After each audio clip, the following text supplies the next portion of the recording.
Hi guys, Nothing to Prove here. Today's a beautiful day, because any day one could be out on two wheels is a beautiful day no matter how windy it is. And yeah, today we're on the Streetfighter V2. Say, what is that? It's the Panigale V2, just a naked version. No fairing or windscreen, seats a little longer, a little wider, foot pegs in a little more comfortable position. Basically, that's what it is. And let's get right into what is the power of this thing and where does it fit in to the competition. And as you can see here, it is king in several categories. But first, in the middleweight nakeds, I have two charts, a performance and budget. This obviously is not a budget. And budgets are usually smaller motor, smaller power, smaller price, smaller everything. But here in the performance group, who's king on power? Yeah, you can see it right there.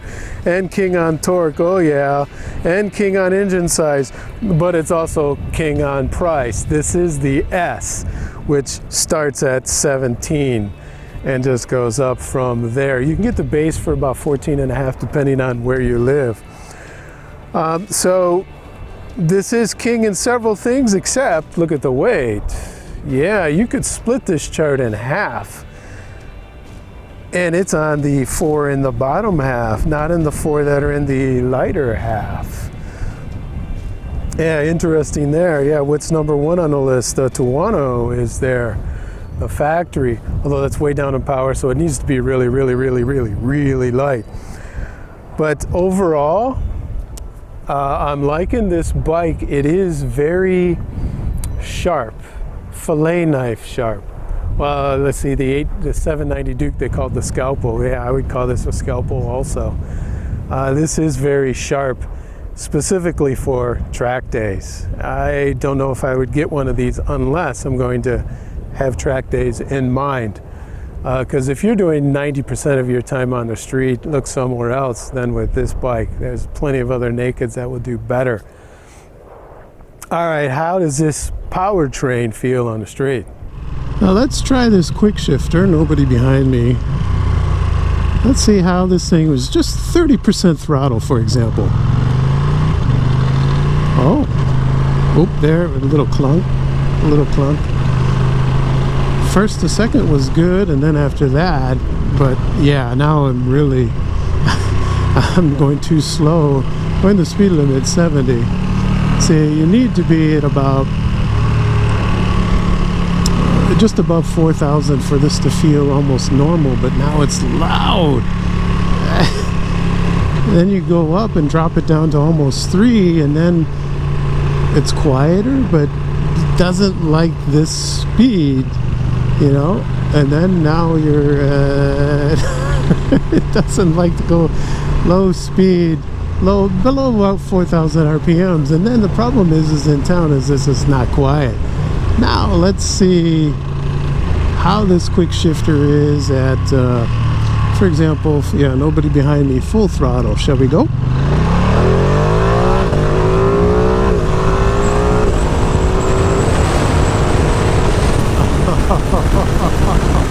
Yeah.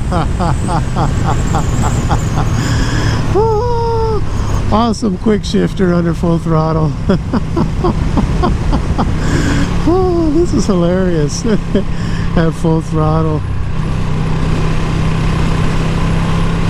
Oh, and the pull happens.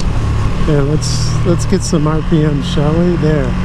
Right at about 5, it's singing. 6, the power's coming on, and 8. Oh yeah, there we go.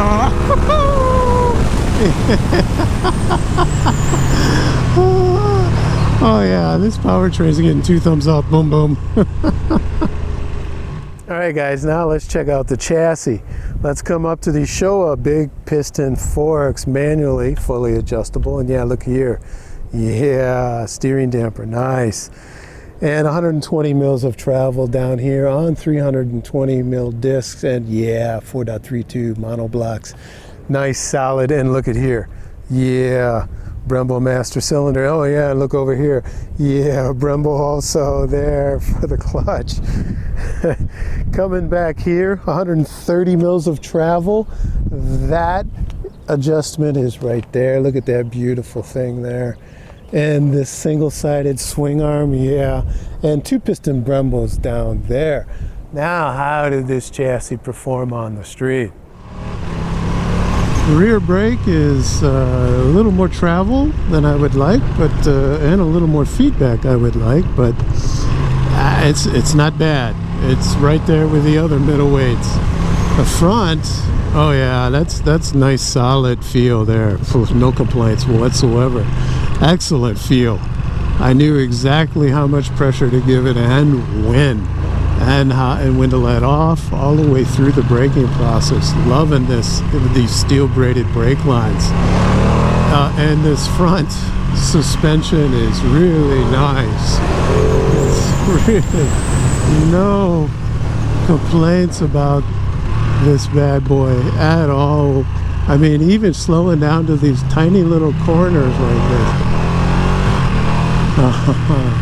Yeah, and then dipping in, and you can just, boom, this thing will stop on a dime, guys.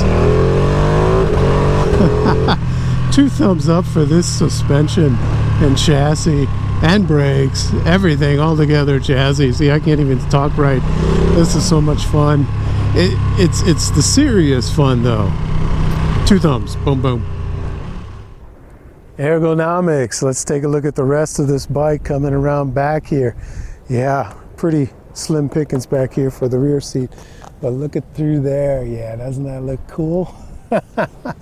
Yeah, 845 mils off the ground, and it is wider than a Panigale, but this, yeah, you definitely need an Italian supermodel or a 9-year-old to sit on that. 17 liters, and the way this thing sucks the fuel down at 6 liters per, you're going to need all 17 of those liters. But you've never bought a Ducati before concerned about fuel consumption, right? Full up, this thing weighs, as we said before, 200 kilos. How do they feel in the street? Now, this is how I look sitting on this. I'm flat-footing it, knees slightly bent. I'm 5'10", 178 centimeters with an inseam of 32 inch. So this is how it is. So if I'm standing upright, it's like this. If I'm hands on the handlebar, it's like this.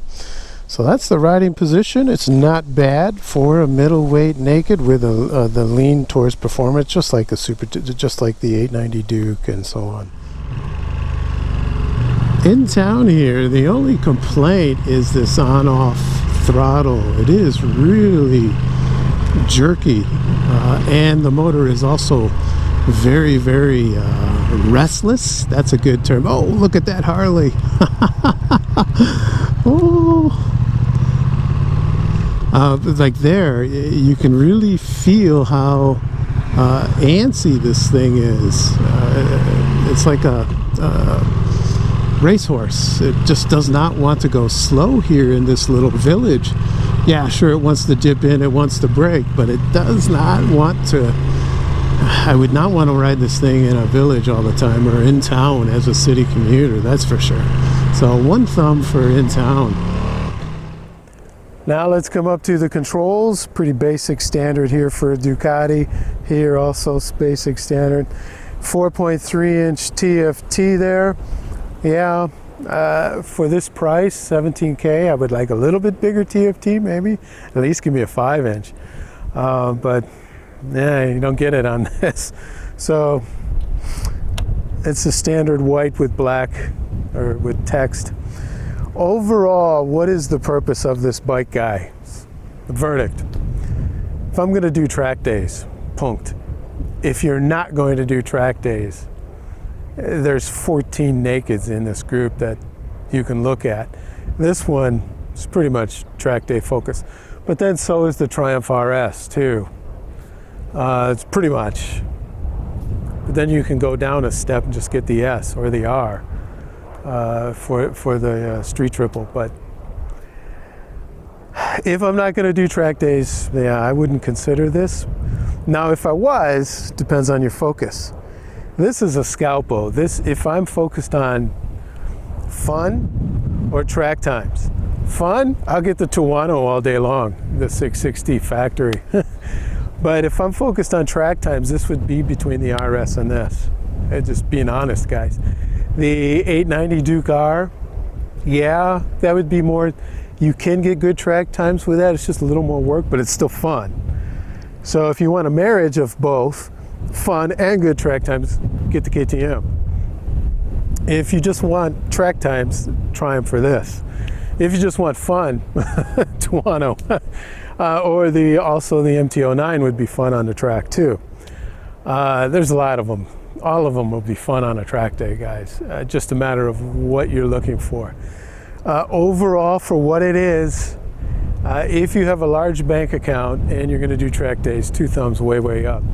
If you were going to ride this thing 100% on the street, look somewhere else, guys. All right, guys, I hope you've enjoyed this review. As always, guys, ride safe. That's number 1 on the list. And number 2, guys, ride like there's nothing to prove. Take care. Cheers.